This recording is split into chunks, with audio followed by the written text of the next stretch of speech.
Hello दोस्तों, स्वागत करते हैं आपका एक बार फिर से अपने YouTube चैनल आरके क्लासेज में। दोस्तों हम लोग यहाँ पे देखेंगे आज फिजिक्स का एक ऐसा क्वेश्चन जो कि कैपेसिटर से मैंने पुट किया हुआ है। दोस्तों ये आपके एग्जाम में बहुत ज़्यादा पूछा जाता है, काफ़ी ज़्यादा बच्चों को दोस्तों इसमें दिक्कत होती है ऐसे क्वेश्चन को सॉल्व करने के लिए। तो हम लोग यहाँ पे देखेंगे बहुत आसान तरीके से ये प्रश्न कैसे सॉल्व होगा। थोड़ा से दोस्तों ये हट के है, जो अन्य क्वेश्चन होते हैं उनकी अपेक्षा ये थोड़ा से हटके है। ठीक है तो कैपेसिटी का है सूत्र, मतलब कैपेसिटी का ही क्वेश्चन आपका ये भी है, लेकिन दोस्तों तो थोड़ा से ये चेंज टाइप का है। तो आइए देखते हैं क्वेश्चन कैसे दिया गया है। आप लोग भी इसको कोशिश कीजिएगा वीडियो पॉज करके। अगर आप लोग पढ़े हैं दोस्तों कैपेसिटर लेसन तो कोशिश कीजिएगा ये सवाल आ पाती है कि नहीं आ पाती है। ठीक है, तो हम लोग बहुत आसान से इसको समझेंगे। देखिए क्वेश्चन क्या दिया गया है, 4 म्यू सी का मतलब माइक्रोकूलम तथा -2 म्यू सी, ठीक है, माइक्रोकूलम आवेश वाले दो बिंदु आवेशों को, मतलब इतना आवेश इतना आवेश, ठीक है ना, इतना इतना कूलाम के दो आवेश हैं, इनको कहा गया है कि आवेशों को वायु में 1 मीटर की दूरी पर रखा गया है।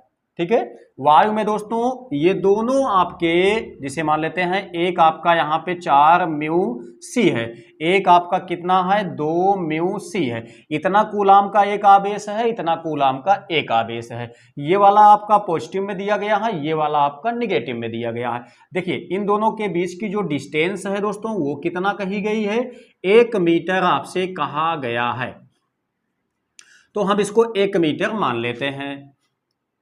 अब देखिए क्वेश्चन में आगे क्या कहा गया है, इन आवेशों को मिलाने वाली रेखा के बिंदु पर, किस बिंदु पर, यहां पे दोस्तों होना चाहिए किस बिंदु पर वैद्युत विभव शून्य होगा। क्वेश्चन तो आपका देख सकते हैं थोड़ा से घुमाने वाला है, थोड़ा से चेंज टाइप का क्वेश्चन है दोस्तों। बहुत बेसिक की बातों को आपको जानना चाहिए ताकि एक क्वेश्चन दोस्तों नहीं बल्कि इससे संबंधित जो भी क्वेश्चन आए उनको आप आसानी से सॉल्व कर सकें। तो देखिए कहा गया है कि इन दोनों को, एक आपका 4 माइक्रोकूलम का है, एक आपका -2 माइक्रोकूलम के दो आवेश हैं, एक दूसरे से 1 मीटर की दूरी पर ये स्थित हैं। तो इन दोनों के बीच में इसी रेखा के किस बिंदु पर वैद्युत विभव का मान शून्य होगा। तो कोई भी पॉइंट आप लोग मान लीजिए, मान लेते हैं यहाँ पे बिंदु P है जहां पे वैद्युत विभव का मान शून्य होगा। क्यों शून्य होगा इसको भी आप जान लीजिए। दोस्तों देखिए क्या है कि ये आपका जो है ये प्लस में 4 माइक्रोकूलम का आवेश दिया गया है, ये माइनस में दिया गया है। तब दोस्तों ये जो बनाएगा ये पॉजिटिव टाइप का बनाएगा आपका वैद्युत क्षेत्र, जो ये बनाएगा वो निगेटिव बनाएगा वैद्युत क्षेत्र। तो उसी के प्रभाव से जो आपका वैद्युत विभव जनरेट होगा ये वाला आपका पॉजिटिव में आएगा, ये वाला निगेटिव में आएगा। तो इस हिसाब से क्या होगा कि इन पर कहीं ना कहीं जाकर के ये दोनों आपस में निरस्त हो जाएंगे। तो जहां पे निरस्त हो जाएंगे वही बिंदु आपका शून्य कहलाएगा, मतलब शून्य विभव वाला हो जाएगा। वही बिंदु आपसे पूछा गया है कि इतना से कितना दूर पे या तो इतना से कितना दूर पे वह बिंदु मिलेगा जहां की विभव इसका शून्य हो जाएगा। तो आइए देखते हैं। देखिए अगर हम बिंदु P मान लेते हैं तब दोस्तों ये दूरी आपकी दी गई है 1 मीटर। हम मान लेते हैं यहां से, कहां से, 4 माइक्रोकूलम से बिंदु P की दूरी है कितना, x, ठीक है, इसको हम x मान लेते हैं। तब दोस्तों बिंदु P की दूरी इससे कितना हो जाएगी, 1 - x हो जाएगी। क्यों हो जाएगी, क्योंकि यहां से यहां तक की लंबाई तो 1 मीटर है। जब हमने यहां से यहां तक का x मान लिया तो शेष यहां से यहां तक कितना बचेगा, 1 मीटर में से हम x घटाएंगे वो आपका इतना बचेगा। अब दोस्तों ध्यान दीजिएगा, आपने पढ़ा होगा कि किसी बिंदु आवेश के कारण किसी वैद्युत क्षेत्र में स्थित किसी बिंदु पर वैद्युत विभव का व्यंजक, ठीक है, वो क्या होता है, V इक्वल होता है 1/4 पाई एप्सिलॉन नॉट Q/R, ठीक है, यही होता है दोस्तों। जहां से कि आप लोग जानते हैं 1/4 पाई एप्सिलॉन नॉट की जो वैल्यू होती है वो 9 × 10⁹ होती है। तो आपको इसके स्थान पे इतना लेकर के चलना पड़ेगा, इसको ध्यान रखिएगा। तो देखिए हम क्या काम करते हैं, हम यहां पे निकालते हैं 4 माइक्रोकूलम, यानी कि इतना माइक्रोकूलम के कारण बिंदु जो हमने माना है P, ठीक है ना, बिंदु P पर वैद्युत विभव, दोस्तों जब ये हम मानेंगे तो V1 लेके चलेंगे इसको हम, जो यहां से बनेगा उसको हम V2 लेके चलेंगे। तो इससे यहां पे जो बना है V1 लेके चले हैं, हमने कहा यहां पे देखिए सूत्र आपका यही होता है, तो इसके स्थान पे हमको ये लेके चलना है। तो 9 गुणे 10 घाते 9 इंटू, देखिए Q का मान कितना दिया गया, 4 माइक्रो कूलाम दिया गया है। तो हम 4 माइक्रो कूलाम को दोस्तों हम बदल देते हैं कूलाम में, ठीक है ना। माइक्रो कूलाम को कूलाम में बदलने के लिए 10 घाते -6 से मल्टीप्लाई किया जाता है, ठीक। तो इतना बन गया आपका किसका मान, Q का मान। वहीं दोस्तों अगर दूरी की बात की जाए इसमें कितना बनेगी, तो Q अपान R, R का मान कितना हमने लिया है, x लिया हुआ है, तो ये आपका x हो गया। तो ध्यान दीजिए ये V1 यानी इसके प्रभाव से बिंदु P पर निकल गया वैद्युत विभव जो कि इतना होगा। फाइनली अगर हम देखें तो ये कितना हो जाएगा, 9 चौक 36। यहां पे देखिए हम 6 काट देंगे, इसमें से 10 घाते 3 आपका बचेगा, बटे में आ गया x। तो इतना आपका V1 की वैल्यू निकल के आई हुई है। ध्यान दीजिएगा आप लोग, अभी इसकी आवश्यकता पड़ेगी। अब देखिए जब यहां से हमें मतलब -2 माइक्रो कूलाम से हम बिंदु P पर निकालेंगे वैद्युत विभव, तब दूरी आपको कितना लेके चलना पड़ेगा, 1 - x लेके चलेंगे। वहीं आपका जो आवेश लेके चलना है वो कितना, -2 माइक्रो कूलाम लेके चलेंगे। तो देखिए यहां पे लिखेंगे -2 माइक्रो कूलाम के कारण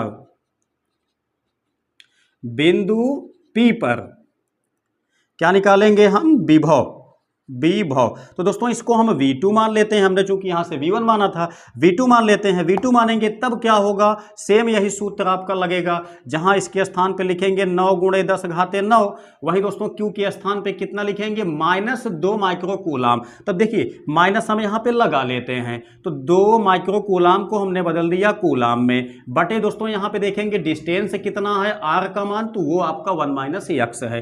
तो 1 - x हमने यहां पे नोट किया। अब देखिए ये बिंदु P पर चूंकि विभव क्या है, शून्य है, विभव शून्य है, ठीक है ना। इतना आपको ध्यान देना है। तब दोस्तों हम लोग क्या जानते हैं, यहां पे जैसा कहा गया है कि विभव शून्य है, चूंकि हम लोग जानते हैं कि जो वैद्युत विभव है दोस्तों वो अदिश राशि है, ठीक है। तो उसी हिसाब से हम लोग यहां पे सूत्र लगा देते हैं। क्या लगाएंगे कि V1 + V2 = 0। जैसा कहा गया है कि बिंदु P पर विभव का मान कितना है, शून्य है। जो इससे बनेगा विभव, जो इससे बनेगा विभव, दोनों के विभव का योगफल कितना आएगा, शून्य आएगा। यही आपका कंडीशन में कहा गया है कि किस बिंदु पर वैद्युत विभव शून्य होगा, ठीक है। तो देखिए V1 की वैल्यू आपके पास कितना आई हुई है, यहां पे ध्यान दीजिएगा, ठीक है। ये कितना है, 36 है, इंटू 10 घाते 3 बटे में दोस्तों कितना है, x है। देखिए इसको थोड़ा से हम सॉल्व करेंगे अभी। कितना, देखिए ये आपका 6 से 6 कट गया, 9 दूनी 18 आ गया, इंटू 10 घाते, यहाँ पे देखिए ये आपका 3 बचा हुआ है, बटे में दोस्तों 1 - x, ठीक है। तो V2 की वैल्यू आप इतना लेके चलिएगा, यहां से सॉल्व कर दिए हैं। तो देखिए यहां पे हम क्या काम करते हैं, V2 का मान लिखते हैं। V2 का मान कितना है, इतना है, ध्यान दीजिएगा, लेकिन ये माइनस में है, तो यहां प्लस के स्थान पे माइनस आपका आ जाएगा। 18 गुणे 10 घाते ये 3 हो गया, बटे में देखते हैं तो 1 - x आता है, ठीक है। अब देखिए इसी को कैलकुलेट कर देते हैं, x की वैल्यू निकाल लेंगे। तो देखिए आगे क्या कहा गया है, आगे आपका यहां पे शून्य है। अगर दोस्तों इसको हम क्या काम करते हैं, इसको उस पक्ष में भेजें तो दोनों आपके इक्वल में आ सकते हैं, चूंकि यहां पे माइनस है। तो यहां पे देखिए ये क्या बन जाएगा, 36 गुणे 10 घाते 3 बटे में आ गया x। यहां पे देखिए इसको उस साइड में ले जाएंगे तो 18 गुणे 10 घाते 3 बटे में कितना, बटे में 1 - x आ जाएगा। अब देखिए ये आपका कैंसिल हो गया। आगे देखते हैं 18 दूनी 36, ये भी कैंसिल हो गया। बचा क्या है, 2 बटे यहाँ पे x बचा है, यहाँ पे 1 बटे 1 - x बचा है। अब अगर इससे मल्टीप्लाई यहाँ पे करते हैं तो 2 एकन्ने 2, 2 एकन्ने 2, यहाँ पे इसका मल्टीप्लाई हो गया। इसको इस साइड में ले जाएंगे तो क्या बनेगा, ध्यान से देखिए, ये आपस में जुड़ जाएगा तो 3x होगा। यहाँ पे दोस्तों लेते हैं तो x की वैल्यू कितना हो गई, 2 बटे हो गई आपकी 3, ठीक है। तो यहां x हम किससे मान के चले थे, 4 माइक्रो कूलाम से हम मान के चले थे। तो यहां पे x की वैल्यू जो आई हुई है 2/3 मीटर, यानी कि हम कह सकते हैं कि 4 माइक्रो कूलाम वाले बिंदु आवेश से 2/3 मीटर की दूरी पर जो आपका विभव होगा वह शून्य होगा।